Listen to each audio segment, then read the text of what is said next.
જય ધન્વંતરી. હું વૈદ્ય કૃતિકા મિસ્ત્રી. આપ સર્વેનું આરોગ્ય વર્તાલીમાં સ્વાગત છે. આજથી આપણે શરૂ કરીએ છીએ એક નવી શ્રેણી મુદ્રાઓનું. તો તેમાં સર્વપ્રથમ છે વાયુ મુદ્રા.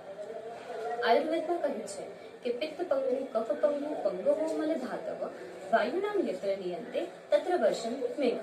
અર્થાત પિત્ત કફ મલ ધાતુ સર્વે પંગુ એટલે કે પોતાની ક્રિયા જાતે કરવા માટે અશક્ય છે. વાયુ જે છે જે સર્વેને તેમની ક્રિયા કરવા માટે મદદરૂપ થાય છે. તથા વાયુ માટે એમ પણ કહ્યું છે કે તે સર્વે રોગોનું મૂળ કારણ છે અને વાત પ્રકૃતિ વાળા લોકોને તો સદા આતુર પણ કહ્યા છે. તો ચાલો સર્વપ્રથમ વાયુ મુદ્રાથી શરૂઆત કરીએ. સૌથી પહેલા સુખ આસનમાં બેસી જવું, જે સુખાસન, પદ્માસન, વજ્રાસન કે પછી ખુરશીમાં બેસીને પણ કરી શકો છો.